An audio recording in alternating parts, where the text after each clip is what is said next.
Welcome to the intro to the Cogent system. This video will go over the basics of how to use the website, the character creation, combat, equipment, and we'll touch on the commerce system.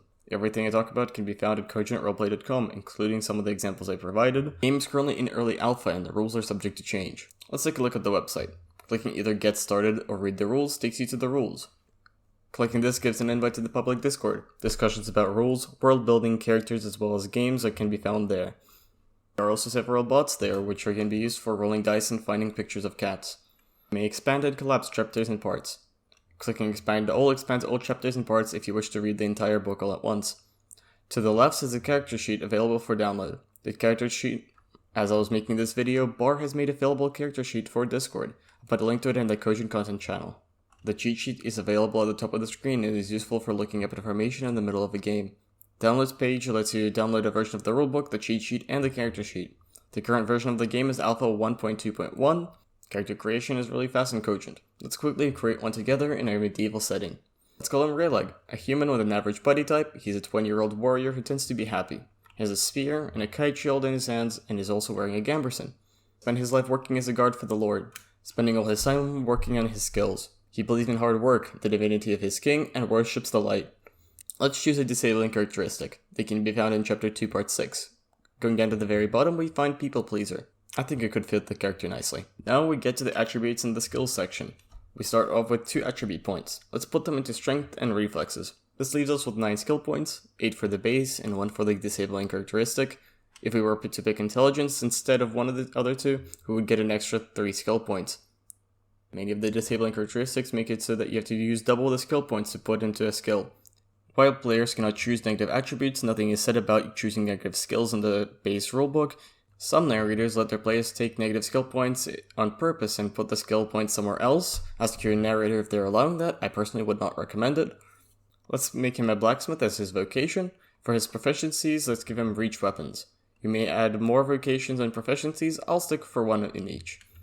We'll be putting 2 points into perception and his proficiency, spreading the remaining 5 over athletics, aiming, throwing, acrobatics, writing, and survival. While he has no points in his vocation, it's still nice to have it there to remind the player of what his character is generally good at. It also gives an in-game reason for why your character knows how to do something. Let's calculate how much damage he does. He has 3 base, plus 2 from attributes, plus 3 from his spear, and plus 2 from proficiencies, and minus 1 for his shield. Wearing level 1 armor does not give any penalties. Altogether, he has 96 attack with 3 armor at the start of the game. Keep in mind, he would lose 5d6 if the enemy is in close quarters, as he would not be able to use his spear. So, you've created your character. Time to experience joy, right? Well, before you experience joy, you must experience mechanics. Let's say, originally, there was a thing here about assists, and I'm re-recording this section with the help of some people in Discord. Hi, I'll check I'm to Wandering Shade. I watched a lot of tabletop time 4 or 5 years ago, so that's why I know how this works. And Impytus is also here. Impetus. Oh yeah, hello. To teach. Well, I was just Alright. really confused about the whole system as a whole, so I'm just learning. So, the thing we have here is a scenario where you're hanging off a cliff. You have 5d6 to roll. You get 3 wins against a challenge level of 4, where you are dead. However, you decide to add an assist roll, which is probably going to be perception, because you can apply both attributes to that. So, your assist roll is a 7d6. The challenge level of the assist and the challenge level of the skill check are different.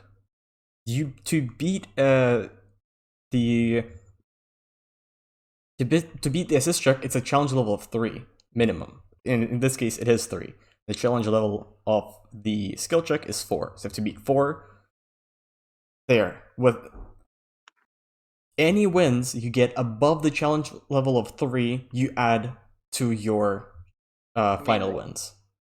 So you rolled 5d6, you got 3 wins there, you rolled your assist check, you rolled 7d6, and you have 5 wins against a challenge level of 3. The 2 above the challenge level of 3 you add here. And then you have a total of challenge level of 5. You have 5 wins against a challenge level of 4, so you're safe. If you want to add something, or I actually have one thing to add, and it's that you Oh, make the assist roll before you make the normal check. You have to decide you're making the assist before you roll anything. oh yes, that too. That is very important, actually. So, what I was gonna say there, this was meant to be a joke about, hey, mechanics, which is why I had you die first, and then had Yeah, to. of Yeah, course. Yeah. this whole assist system has to be rewritten. It not only ruined the joke for this video, but it also it makes it so confusing. And Yeah. this It is this conversation very has confusing. happened. It's very annoying. This It's conversation very has happened confusing. many times. It I has am. happened many, many times. Thank you for wondering, Shade, for being a fan of not Critical Role, Critical Role. I am also a Tabletop fan of Time. Critical Role, but I Oh, am more specifically a fan of Tabletop Time. yeah, thank you for being a fan of Tabletop Time and helping me with this video. And also, this is in addition to the original thing. We have decided to call assist challenge level ACL, so that challenge level and assist challenge level are different things. Because otherwise, this is the part I got caught up on, and that's Well, why I misunderstood everything. Thank you for wondering, Shade, for of again, course, just anytime. seriously. I think he came up with it first as well, the ACL. We came up with it at the same time, and then I said it, but it was hard to tell that I said it. Then you said it. I'm like, yep, I literally just said that, but you didn't hear it, and that's totally okay. Yes, so let's have two different challenge levels and not call them the CL. I think that would be good. Combat. This is the part of the game most of you came here to do, so let's lay it out. I'll be honest, this system felt very unnatural to me, coming from a background where you have hit points. However, I eventually got the hang of it after 2 hours. Combat is done in 2 phases. Everyone takes turns declaring what they want to do that turn. Whoever has the lowest reflexes declares first, and the character with the highest reflexes goes last. If 2 or more characters are tied on reflexes, the rules state you should use a 1d6 to see who goes first. If you find yourself tying on the rerolls, I suggest using a d20 instead. Once a character has declared, they cannot change their mind, meaning whoever goes last gets an advantage as they are able to react to whatever anyone else is doing. The example in the book is pretty good, I'm gonna use it. Character A wants to jump into a table to get a height advantage. They have a lower reflexes than character B. For their turn, character B declares they want to knock over the table. Phase 2, the performance phase starts, and the characters act in reverse order, so whoever has the highest reflexes goes first, meaning character B starts knocking over the table before character A jumps.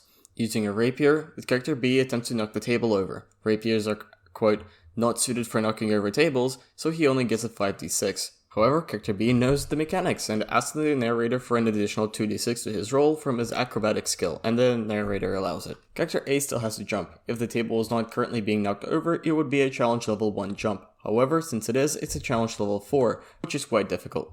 Let's try another scenario combining weapons, armor, and fighting groups of enemies. Relic from before has to fight 2 goblins who have a combat roll of 76. Relic has a combat roll of 96, meaning he can engage half that many enemies rounded down. Relic gets 4 wins, while the goblins get 4 and 5 wins. Matching one of the goblins, he manages to parry. However, he gets a level 1 victory against him. Why is it level 1 victory? Because 5 minus 4 is 1. Mechanics. He blocks it with his shield and uses his strength attribute to ignore both the minor injury and the stagger. This means he still gets a 96 to his combat roll. Relic rolls 7 wins while the goblins roll 2 and 5 wins. This kills one of the goblins instantly, and the other one has a level 2 victory against him. Second goblin, having suffered a medium injury from a hit to the head, he decides to run away. These are the basics of the combat system. More rules can be found in the rulebook. Now, I said I would touch on the commerce system. I have spoken to several people, and most of them expressed a very negative opinion about it. I agree with them for the most part. However, they are using it in a context of adventuring or doing quests like a normal tabletop role-playing game. I don't think it's a good system for that. However, if you're running a game on a larger scale or a longer time frame, for example, as if one of the characters is a king and each turn is around a month, it does have its benefits. So for anyone looking to host a typical game where you run around at random dungeons killing homeless people, this may not be the system for you. As I said, the game is in early alpha and rules are subject to change. I do expect there to be a rework to the system or an alternative one for calculating currency. I believe people disregard it or don't like it mostly because people like to know how much gold they have on them. And people gain gold sort of passively with the system, which is not explicitly stated to the narrator or the players, and it really should be.